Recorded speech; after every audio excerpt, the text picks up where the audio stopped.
Okay, so anyways, here we are again.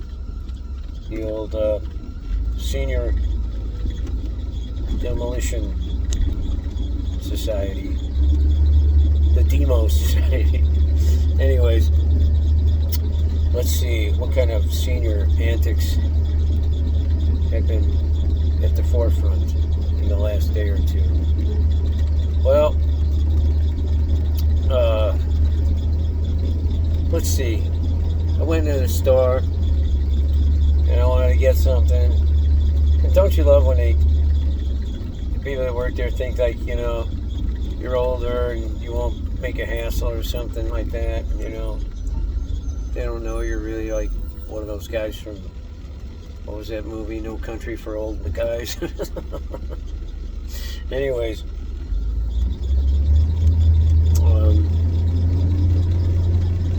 this guy says to me, I ask him, don't you love when you say, do you have any of this so-and-so, whatever stuff, or, you know, and they go, whatever's out there,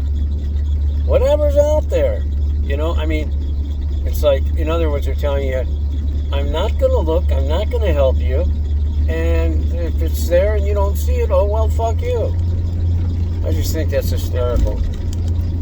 And, but they especially try to pull that shit with retarded children and old people. So, what is this thing? Oh, it's my cup. Oh, okay, so like, right. So, you know, it's like, oh God, man, I hate talking about that shit, but whatever, you know. This is supposed to be for senior, rebellious seniors, but you know what? Who gives a fuck? So I was going to the methadone clinic, you know, and I'm really trying to be very diligent about it because I'm down to a very, very small amount, and I'll be leaving there for good, forever.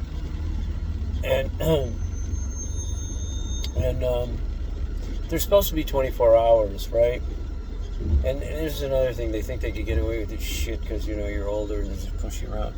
They tell me, okay, he calls me. I know whenever the guy calls you, it's bad news because they know I'm the worst. I'm the worst client they could ever have because I'm just like looking at it like, you know, in reality, like, oh, you're telling me this counselor is going to tell me something about myself that, I mean, let me get this straight. He's, how old is he? He's, so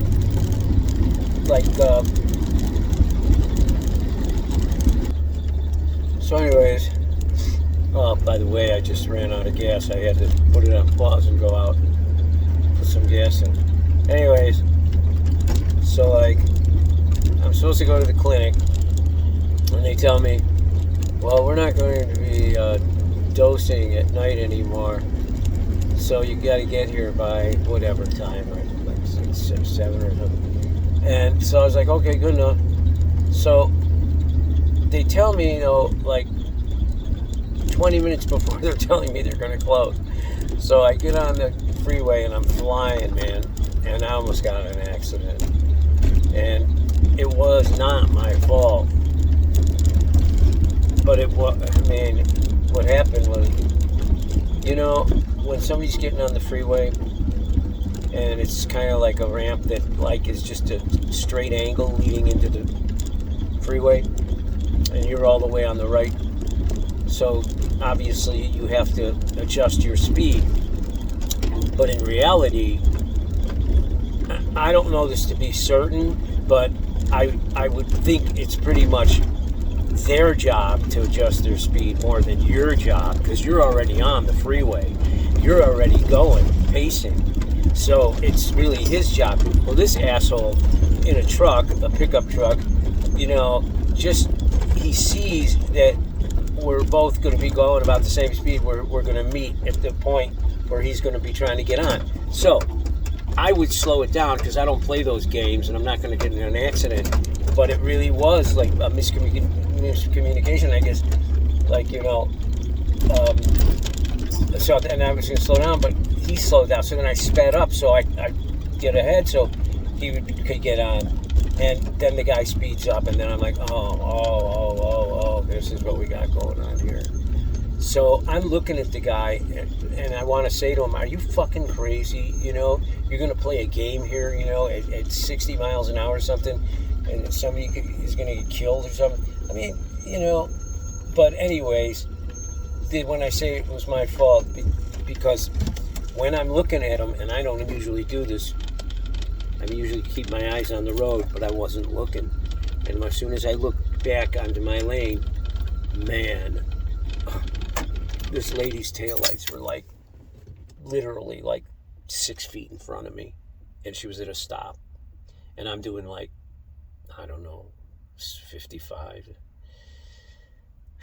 or 10 feet in front of me. It was not enough stopping time. I had to lock up. I locked up the wheels, and everything in my van, everything just flew forward. All my drums, my monitors and speakers and stuff, just all of it got trashed. So, you know, I spent 2-3 hours on the side of the road putting everything, trying to salvage everything.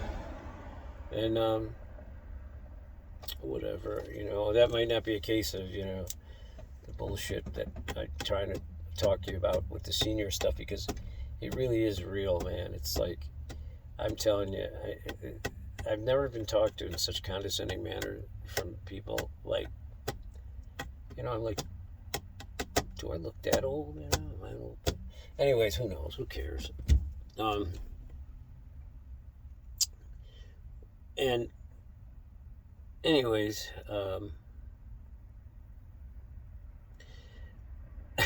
when people treat me bad in a store, I'll tell you, here's a great one, okay?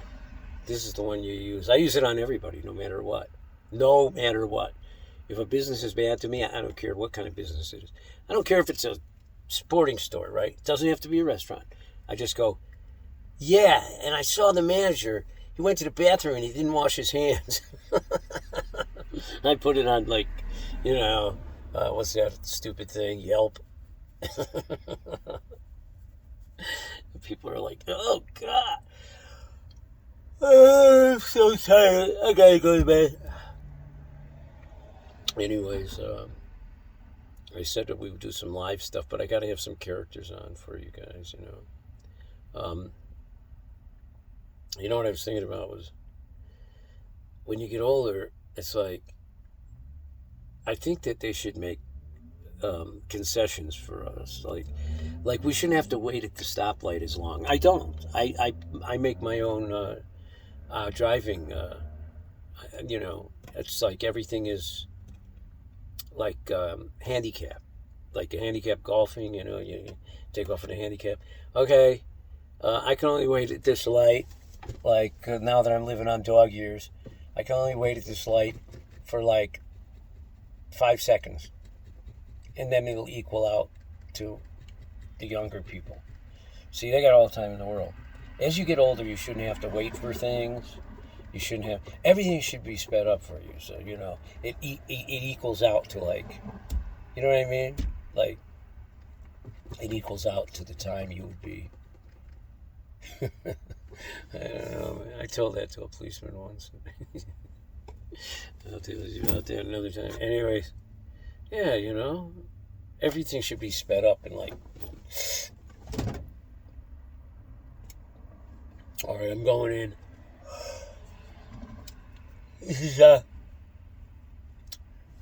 and I don't know, you know, about what these people are always saying. Do this, do that, smash this, press that, do the channel thing, this, that, and stuff. I don't know none of that stuff, man. So leave it on yourselves. Do whatever you want. Well, I don't expect anything from anybody or anything. So, whatever. But this is going to be the place that, you know, we can hear people that are, I say like 50 years old and up, bitch all they want. Because you got a right to bitch. You know, life is shitty as it is. When you get older, man, it's real shit. Just really shitty. But and it ain't gonna get better. You got to know that. That's the really depressing thing, is like when you're like 16 or 15, you're looking forward to 21. You're gonna go to the bars, the girls. It's nothing to look forward to now. It's just I mean, I saw something on YouTube where this person, I'll just say, not YouTube, in Facebook or somewhere, the person was talking about how sad they are that they're not in love. And I was like, Jesus Christ, you're like 70 years old. I mean, what do you want to do? Tiptoe to his tulips or something? Jesus Christ, Now's when you start closing the book, Now's when you look back and say, oh, she was a good old bitch, or he was a good dude, or whatever, Maybe I should have stuck with them, Now's when you look back and regret. What's that guy, Andrew Tate? He says, I have no regrets. That guy, man, he's something. He is something. I mean, he's got a shtick, he's got his thing, but is that cup? That cup's blocking out my whole head. It's all right. It's better looking than me. But Andrew Tate goes, I have no regrets. If you don't have any regrets, you're not human. Everybody does. It's just the amount of them. All right, so I'll talk to you guys soon. We're going to do a live thing, but I got to have some characters to do some live streaming with some of my associates. What was it that I said about that? Oh, at the clinic. Yeah, guy calls me.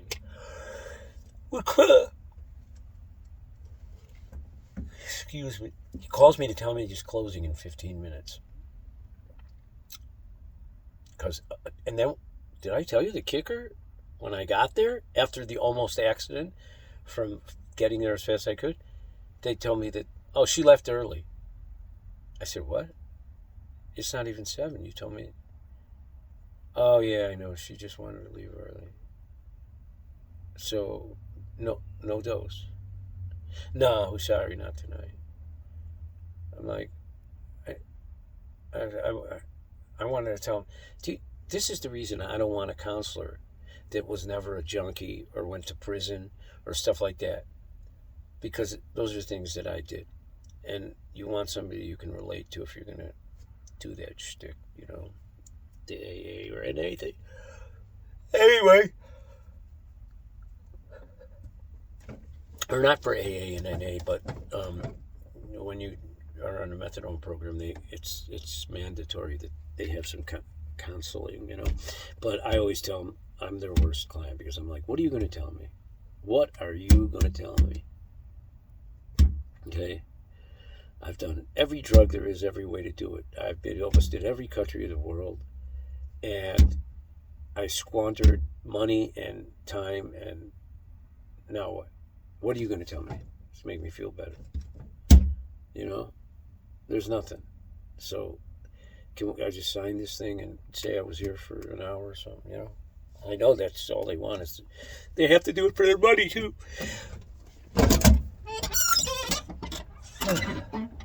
Or the counselors don't get paid. So they got to have proof that you were at the session and you signed in and all that crap. Something is really going on bad there with my